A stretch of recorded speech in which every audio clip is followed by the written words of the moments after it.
नमस्कार दोस्तों, आज की कहानी है दुख दूर कैसे करें। एक गांव में एक किसान अपने दुखों से दुखी था।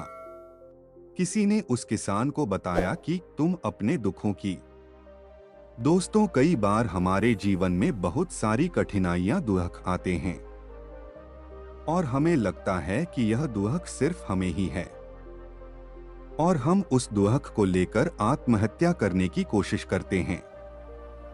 यह हो सकता है कि हमारा मन हमेशा बेचैन रहता है। मगर दोस्तों, आप इस गौतम बुद्ध की कहानी को ध्यान से पढ़कर अपनी जिंदगी के सारे दुखों को दूर कर सकते हैं। एक गांव में एक किसान अपने दुखों से दुखी था। किसी ने उस किसान को बताया कि तुम अपने दुखों की समाधान के लिए बुद्ध की शरण में जाओ। वह तुम्हारी सभी दुखों की समाधान कर देंगे। यह सुनकर वह किसान बुद्ध की शरण चल पड़ा। जैसा कि हम सभी के जीवन में होता है, वह किसान भी अनेक कठिनाइयों का समाधान कर रहा था। उसे लगा कि वह दूसरे कठिनाइयों से निकाल लेगा, कोई उपाय बता देंगे।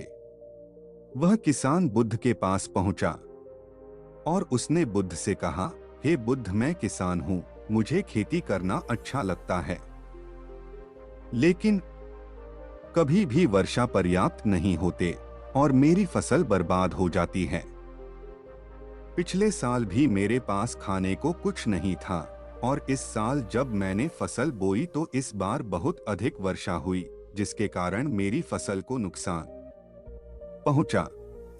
अभी भी मेरे पास खाने को पर्याप्त नहीं है। बुद्ध उसकी बात शांतिपूर्वक सुनते रहे। किसान ने कहा, मैं विवाहित हूं, मेरी पत्नी मेरा ध्यान रखती है, मैं उससे प्रेम करता हूं, लेकिन कभी कभी वह मुझे परेशान भी कर देती हैं। कभी कभी मुझे लगता है कि मैं उससे परेशान हो गया हूं और कभी मुझे लगता है कि वे मेरे जीवन में न होती तो अच्छा होता।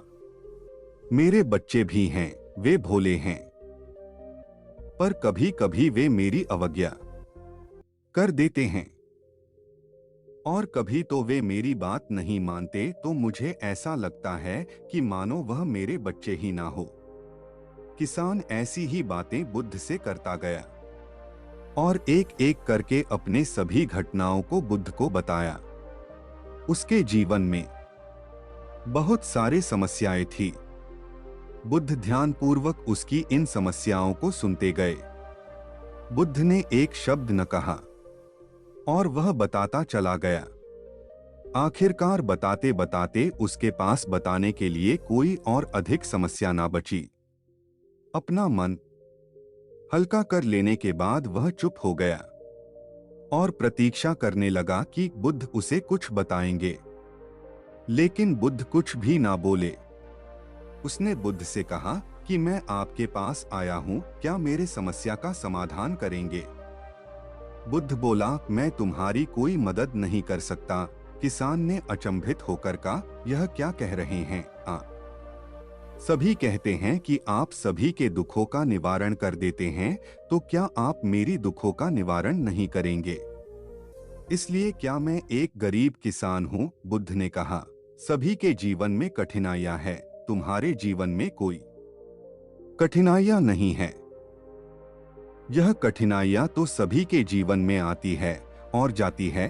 कभी मनुष्य सुखी होता है, कभी दुखी आता है, अभी उसे पराये अपने लगते हैं और कभी कभी उसे अपने ही पराये लगते हैं।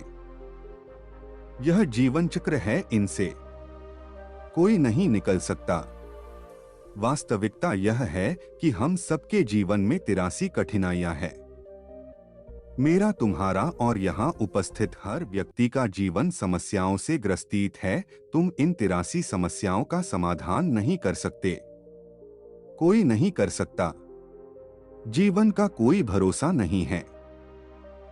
एक दिन जिन्हें तुम चाहते हो वह तुम्हें छोड़ देंगे और चले जाएंगे। मैं भी तुम्हारे इन समस्याओं का समाधान नहीं कर सकता। यदि तुम कठोर कर्म करो, उनमें से किसी एक का उपाय भी कर लो, तो उसके स्थान पर एक नई समस्या खड़ी हो जाएगी। जीवन का कोई भरोसा नहीं है। एक दिन जिन्हें तुम चाहते हो वह तुम्हें छोड़ देंगे और चले जाएंगे, और एक दिन यह जीवन भी तुम्हें छोड़ देगा और तुम भी यहां से चले जाओगे। जीवन का भरोसा नहीं है। एक दिन तुम्हारे प्रियजन चल बसेंगे और तुम भी चल बसेंगे। समस्याएं सदैव वैसे ही बनी रहेगी। आज भी वैसी ही समस्या है जैसे कि 100 साल पहले थी या 1000 साल पहले थी। समस्याएं जस की तस ही रहेंगी और इन समस्याओं का कोई कुछ उपाय नहीं कर सकता है। गौतम बुद्ध की कहानी हिंदी में। दोस्तों, अपनी जिंदगी से हमें कभी भी हार नहीं मानना चाहिए। दुख सबकी जिंदगी में आता है और सुख भी सबकी जिंदगी में आता है, मगर सुख जिंदगी भर के लिए नहीं रहता है और ना ही दुख जिंदगी भर के लिए रहता। इसलिए दोस्तों, आप परेशान ना हो। दोस्तों, आप हमें कमेंट करके बताएं कि आपको यह कहानी कैसी लगी। ऐसे ही गौतम बुद्ध की कहानी पढ़ने के लिए आप हमें फॉलो भी कर सकते हैं। दोस्तों, हम आशा करते हैं कि गौतम बुद्ध की कहानी आपको जरूर पसंद आई होगी, और ऐसे ही बेहतरीन से बेहतरीन गौतम बुद्ध की कहानी के लिए हमको फॉलो करते रहिए और अपना प्यार हमेशा बनाते रहिए। हमारी शुभकामनाएं आपके साथ हैं।